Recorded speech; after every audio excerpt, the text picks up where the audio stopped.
नमस्कार।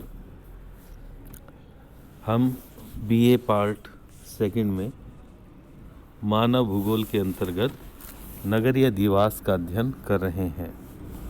मैं doctor Neeraj Karakwal, government college Laxmangarh Alwar से।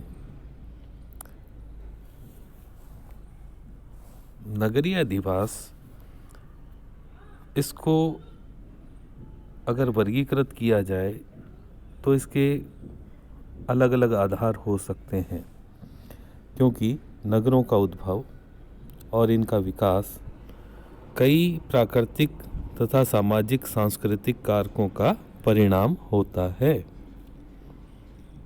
अतः नगरों का वर्गीकरण इनकी स्थिति और कार्य के आधार पर अलग अलग तरीके से अलग अलग भागों में किया जाता है।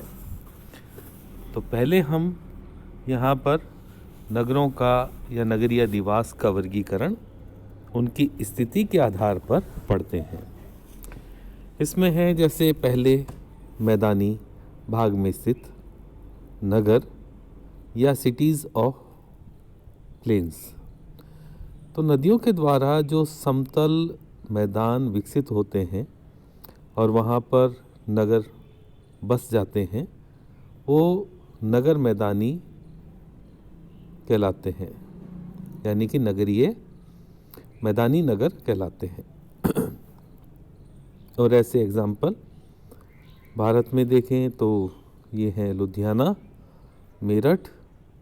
इसके अलावा पूरे विश्व में ये मॉस्को, बर्लिन और भी ऐसे कई मैदानी नगर पाए जाते हैं। दूसरा है इसमें पठारी नगर। पठार प्राय समतल प्राय क्षेत्र में स्थित नगर जहाँ पर होते हैं वो पठारी नगर कहलाते हैं। पठार वाले नगर, पठार के ऊपर स्थित नगर, जैसे हैदराबाद हुआ, बेंगलोर या क्योटो, ये इसके अंतर्गत है। पर्वतपदीय यानी कि जो पीडमोंट सिटीज़ हैं, जो पर्वतों के नीचे स्थित होते हैं। एक और पर्वत होता है और आमतौर पर दूसरी ओर आगे मैदान या पठार का विस्तार होता है। तो इस प्रकार के नगर मिलते हैं। चंडीगढ़ एक इसका अच्छा उदाहरण है।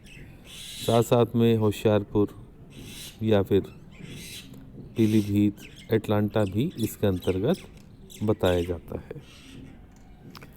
इसके बाद में है रिवर कोस्टल सिटीज़, यानी कि जो नदी तट पर स्थित हैं, नदी तटीय नगर।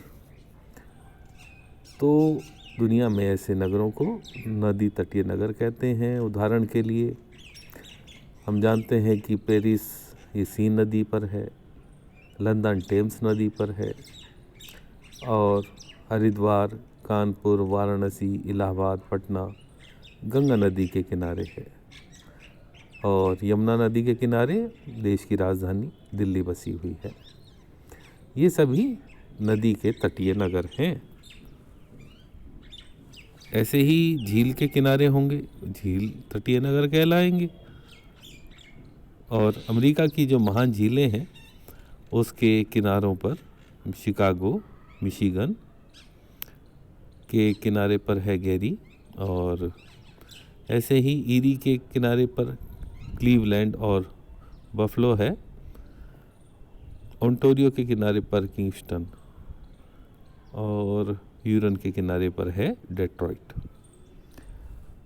कनाडा में वहाँ पर भी विनिपेग नगर है, जो कि विनिपेग झील के ही किनारे पर बसा हुआ है। इस तरह से कहीं पर मरु उद्यान नगर हैं। रेगिस्तान में जहाँ पर पानी मिलता है वहाँ पर मरु उद्यान यानी ओएसिस विकसित होते हैं, नगरों का विकास होता है, वो मरु उद्यान नगर कहलाते हैं। जैसे एग्जाम्पल आता है इसका, अगर राजस्थान का नाम लें तो राजस्थान के थार मरुस्थल में बीकानेर या जैसलमेर, बाड़मेर ये ऐसे नगर हैं। और कालाहारी में या अफ्रीका के अंदर सारा में, वहाँ पर बेनी अब्बास, बजेमा, इस तरह के ओएसिस मिलते हैं।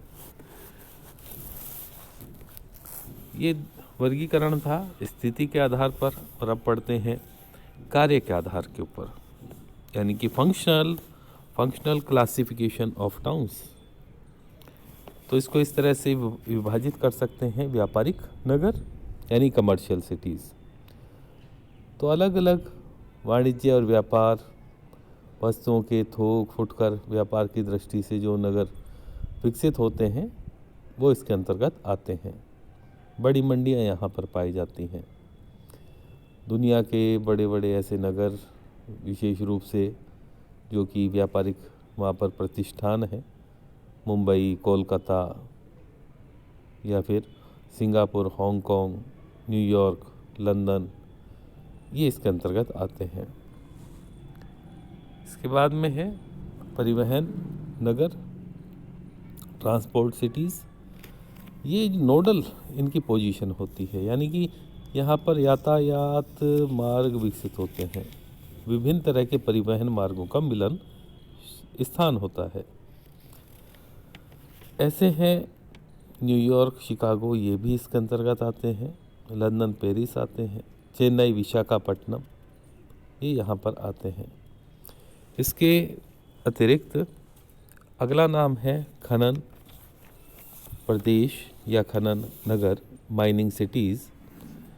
जिन नगरों का विकास किसी खनिज पदार्थ की प्राप्ति के पास होता है, खनन नगर कहलाते हैं। और वहाँ पर मज़दूरों की बस्ती होती है।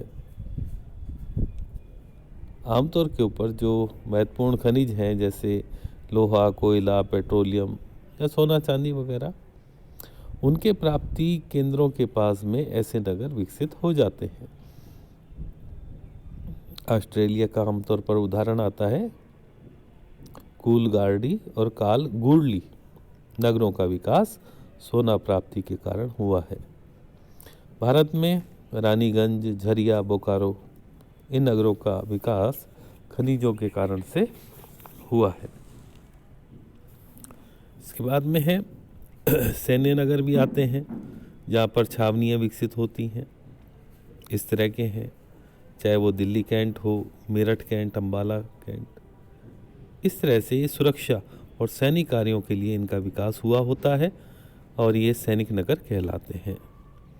ऐसे ही मत्स्य नगर भी कहीं जगह दिए होते हैं, यानी कि जहाँ पर मत्स्य कर्म यानी कि मत्स्य व्यवसाय विकसित होता है, मुख्य रूप से वहाँ पर लोग इसी में संलग्न होते हैं, ये कहलाता है।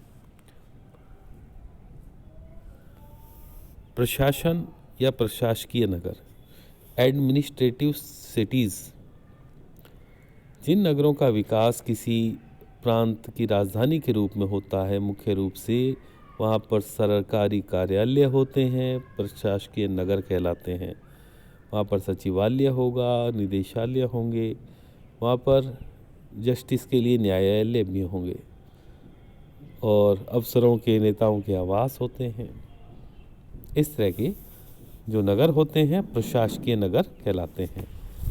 जैसे राजस्थान की राजधानी जयपुर, नई दिल्ली भारत की राजधानी, और दुनिया के अंदर मास्को, पेरिस, लंदन, वाशिंगटन, ये प्रशासकीय नगर के अंतर्गत आते हैं। धार्मिक नगर, रिलीजियस सिटीज़।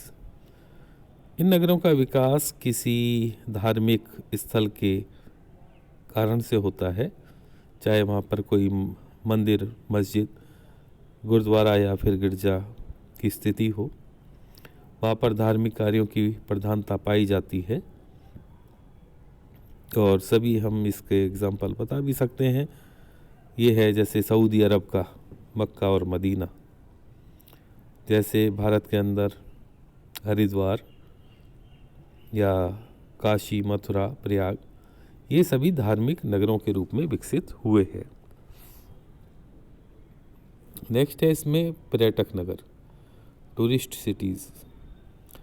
जो क्षेत्र ऐसे होते हैं जहाँ पर कि प्राकृतिक सौंदर्य पाया जाता है अथवा और किसी कारण से पर्यटकों के लिए बहुत ही आकर्षण रखते हैं, ऐसे क्षेत्र या नगर पर्यटक नगर के रूप में विकसित होते हैं। आमतौर पर ये स्वास्थ्य और जलवायु की उत्तमता के कारण से प्रसिद्ध होते हैं। भारत में शिमला, डलहौजी, दार्जिलिंग, नैनीताल ये प्रमुख पर्यटक नगर के अंतर्गत आते हैं। और भी इसमें इस प्रकार से शैक्षिक नगर भी इसमें जोड़ सकते हैं कि जहाँ पर शिक्षण कार्य ही मुख्य रूप से होता है, जहाँ पर इस तरह के इंस्टीट्यूट्स का, एजुकेशनल इंस्टीट्यूट्स का विकास होता है, वो शैक्षिक नगर कहलाते हैं। जैसे दुनिया में देखें कैम्ब्रिज, हार्वर्ड, या फिर अपने भारत के अंदर रुड़की, देहरादून, इलाहाबाद, अलीगढ़, राजस्थान में पिलानी, इनका विकास शैक्षणिक कार्यों के कारण से हुआ है। तो इस तरह से अलग अलग क्षेत्रों में नगरों का विकास का जो कारण है, उसके आधार के ऊपर इनका वर्गीकरण इस प्रकार से किया जाता है। धन्यवाद।